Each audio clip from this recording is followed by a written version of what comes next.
এসো গল্প শুনির ডেরায় স্বাগত জানাই। আজকের গল্প বেতাল কথা সিরিজের রক্ষক। এটি চক্রধর, সৌদামিনী, এক রহস্যময় বৈরাগী এবং এক অদ্ভুত রাক্ষসের গল্প। ভালোবাসা, বিশ্বাস আর স্বার্থের মোড়কে গাঁথা এক চমকপ্রদ কাহিনী। চলো ডুবে যাই রূপকথার জাদুময় জগতে। দৃঢ়ব্রতী রাজা বিক্রমাদিত্য পুনরায় গাছের শাখা থেকে শবদেহ নামিয়ে নিজের কাঁধে রেখে যথারীতি শ্মশান অভিমুখে যাত্রা করে।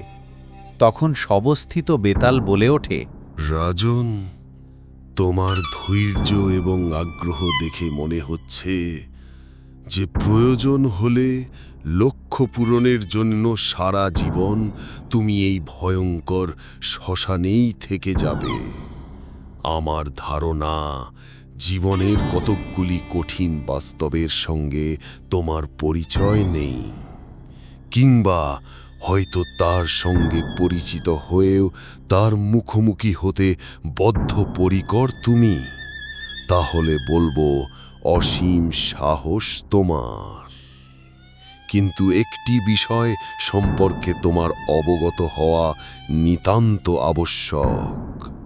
মানুষ অত্যন্ত স্বার্থপর।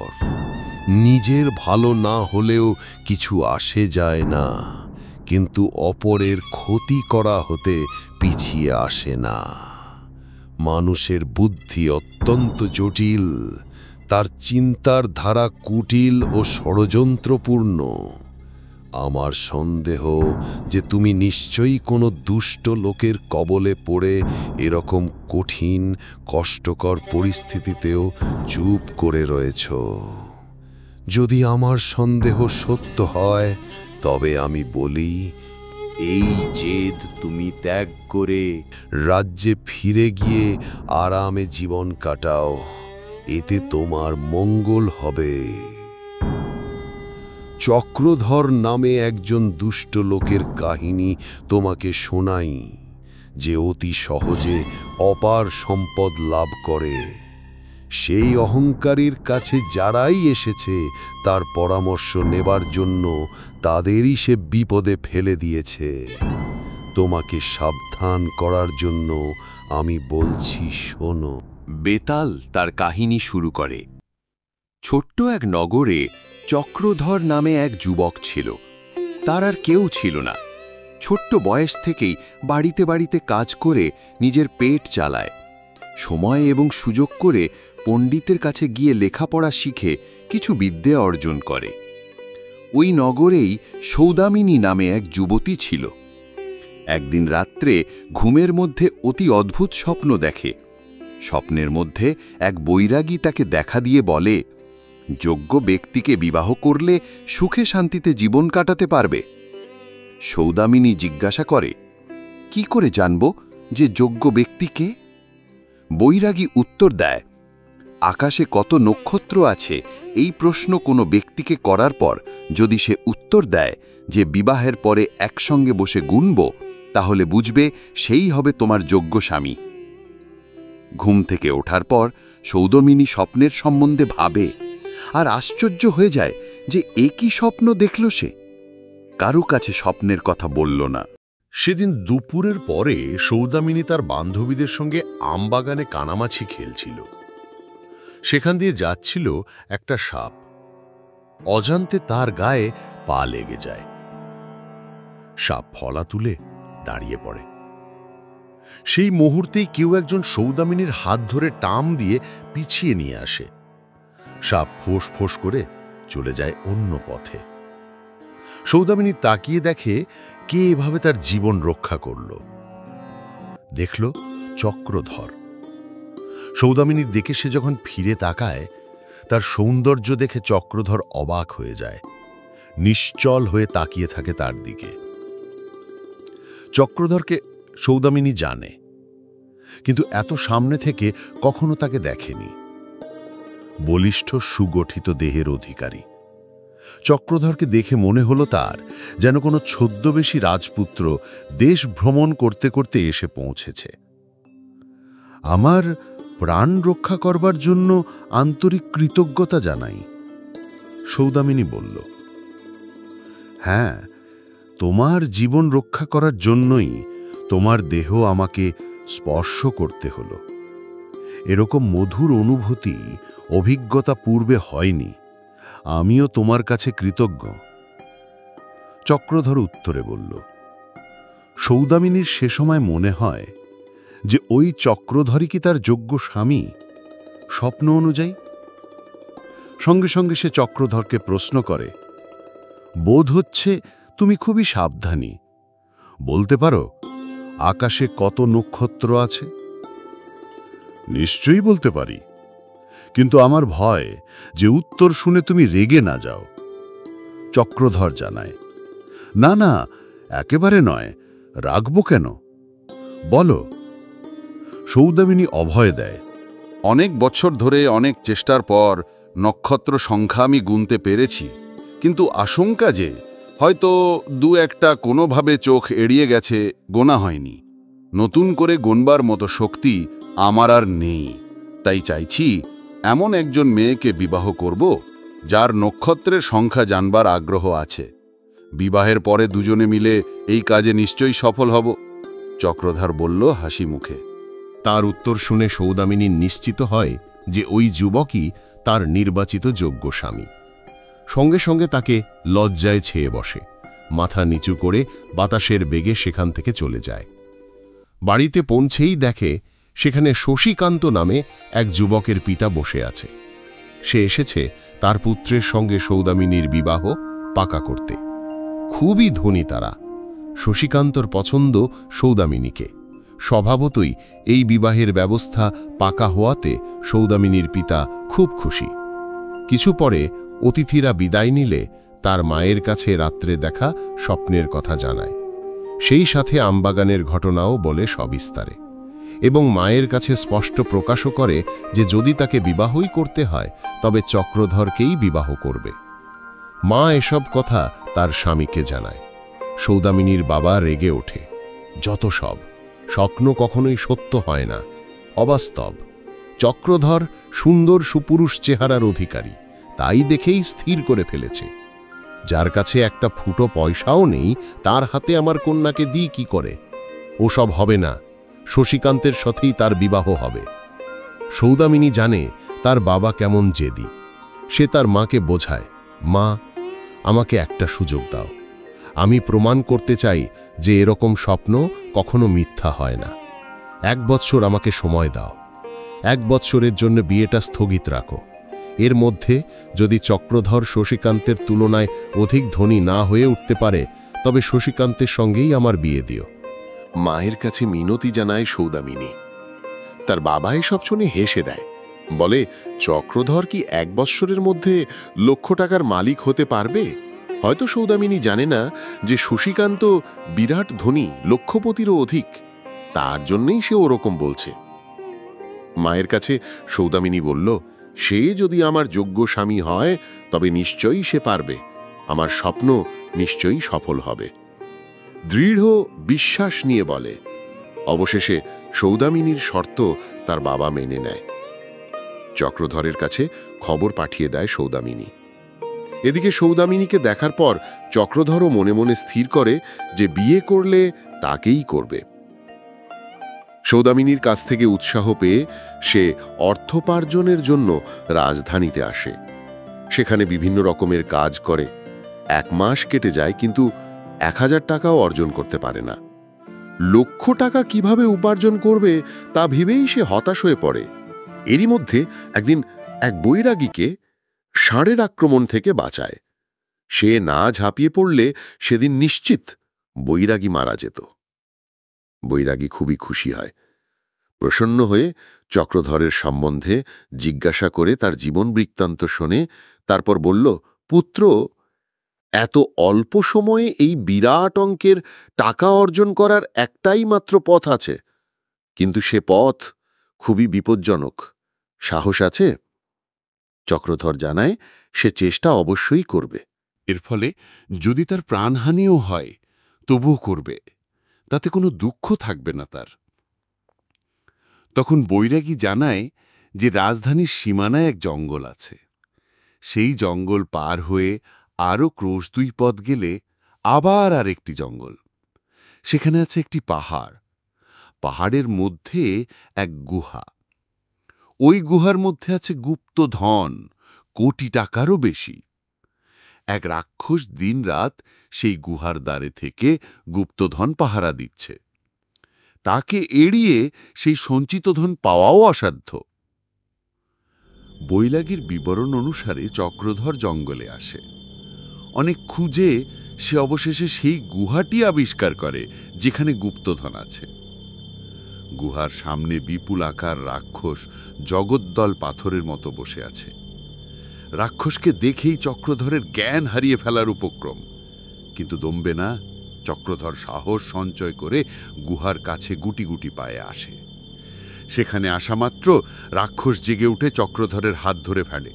হুঙ্কার দিয়ে কর্কশ স্বরে বলে ওঠে, আমাকে ফাঁকি দিতে চাইছ না? চক্রধর ভয়ে কাঁপছে, কিন্তু উদ্দেশ্যর কথা স্মরণ করে সাহসে ভর করে কোনো ক্রমে সে তার কথা বলে। শুনে রাক্ষস আনন্দে মাথা নাড়িয়ে বলল, আচ্ছা, তোমাকে বৈরাগী এখানে পাঠিয়েছে। এরপর সে তার নিজের কাহিনী বলতে শুরু করে। রাক্ষস তার পূর্বজন্মে ছিল মানুষ। সেই জন্মে সৌদামিনী ছিল তার আপন কন্যা।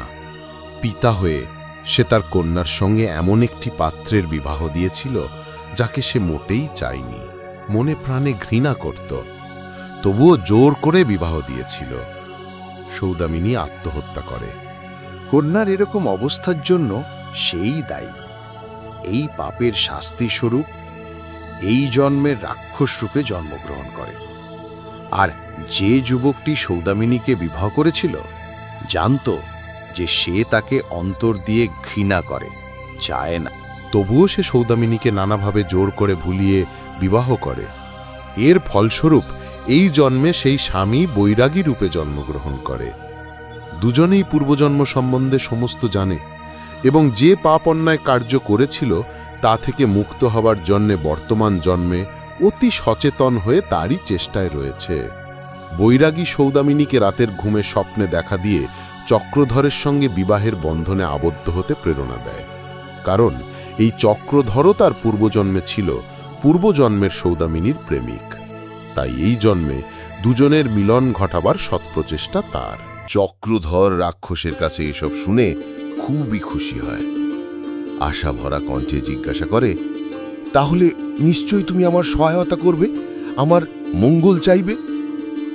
নিশ্চয়ই করব, কিন্তু তোমাকে আমার একটা কাজ করে দিতে হবে, একটা উপকার করতে হবে। রাক্ষস অনুনয় জানায়, কেন করব না? উপকারী যদি না করতে পারি তবে অপকার করব কি করে? চক্রধর হেসে উত্তর দেয়, শোনো, আমি তোমাকে 2 লক্ষ স্বর্ণ মুদ্রা দেব। এতে তোমার সঙ্গে সৌদামিনীর বিবাহ খুব ভালোভাবে হয়ে যাবে, কিন্তু তারপর 1 বৎসরের মধ্যে তোমাকে এমন একটা বিবাহ ঘটিয়ে দিতে হবে যেখানে বর এবং বধূ কেউই কাউরিকে চায় না। রাক্ষস তার শর্ত জানায়। এর ফলে তোমার কি লাভ হবে? চক্রধর জিজ্ঞাসা করে। ক্ষণকাল চুপ করে থেকে রাক্ষস বলল, খুব মন দিয়ে শোনো। এই গুহার সঞ্চিত সম্পদ অক্ষয়। এর থেকে যত সম্পদই আমরা নিই না কেন, ঠিক সেই অঙ্কের সম্পদ পুনরায় জমা পড়ে যায়। এই কারণেই দিন রাত্রি এই সঞ্চয় ভাণ্ডারকে রক্ষা করা অতি আবশ্যক।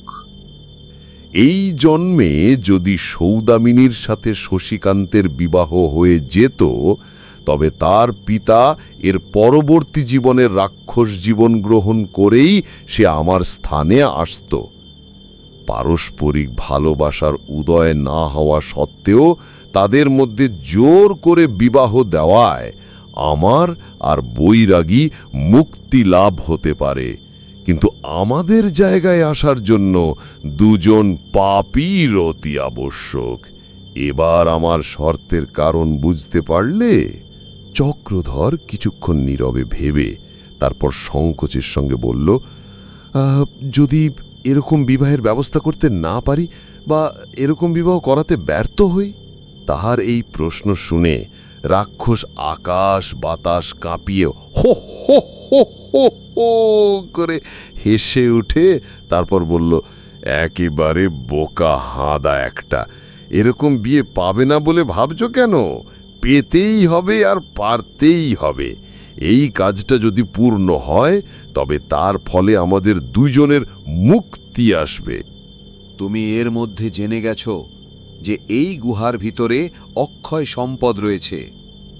এর জন্য অতি জরুরিভাবে একজন রক্ষক অবশ্যই প্রয়োজন, ঠিক কি না? আর এটা তখনই সম্ভব হবে যখন জোর জবরদস্তি করে এমন দুজনের বিবাহ দেওয়া যারা পরস্পর পরস্পরকে মোটেই চায় না। তোমারও লাভ হবে। চক্রধর তখন বলল, ঠিক আছে, আমার প্রচেষ্টা চালিয়ে যাব। লেগে থাকতে পারলেই ভালো। এখান থেকে সোজা বাড়ি যাবে তুমি। তোমার বাড়িতে 2 লক্ষ মুদ্রা পাবে। তারপর তোমার অভিপ্রায় অনুযায়ী সৌদামিনীকে বিবাহ করে সুখী জীবন যাপন করো, কিন্তু আমাকে যে কথা দিলে তা ভুলবে না। রাক্ষস জানালো চক্রধরকে। তারপর রাক্ষস যেরকম বলে দিয়েছিল সেরকমই সমস্ত হল। সৌদামিনী এবং চক্রধরের বিবাহ হয়ে যায় সুন্দরভাবে। বিবাহের 6 মাস পরে বসু দত্ত নামে এক ব্যক্তি চক্রধরের বাড়িতে এসে তাকে বলল,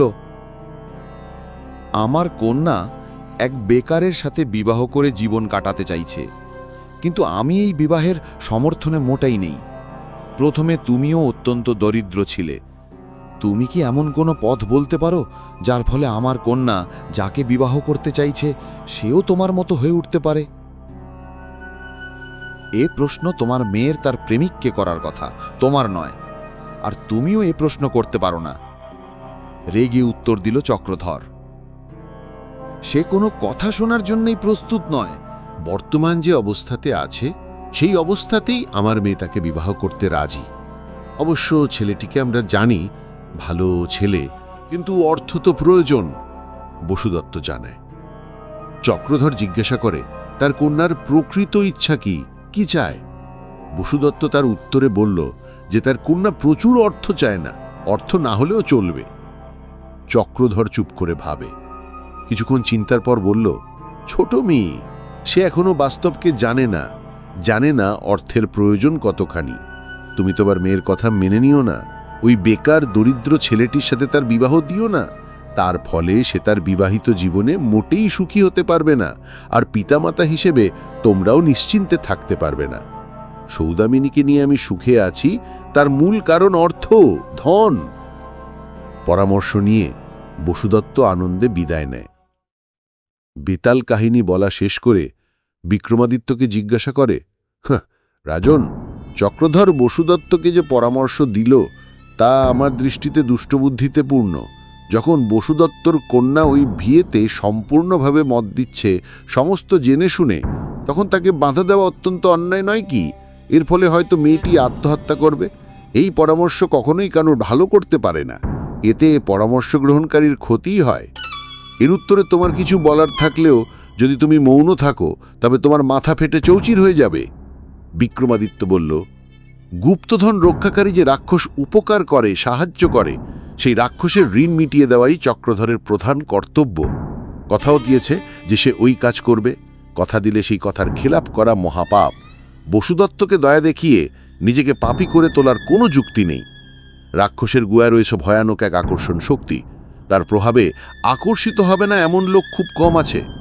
রাজার মৌনতা ভঙ্গে সফল হয়ে বেতাল শবদেহ নিয়ে উধাও হয়ে গিয়ে পূর্বোক্ত গাছে এসে ঝুলতে থাকে। শেষ হলো আজকের গল্প বেতাল কথা সিরিজের রক্ষক। গল্পটি ভালো লাগলে লাইক, কমেন্ট আর শেয়ার করতে ভুলবে না। আর চ্যানেলটি সাবস্ক্রাইব বা ফলো করে পাশে থেকো। দেখা হবে পরের গল্পে। ধন্যবাদ।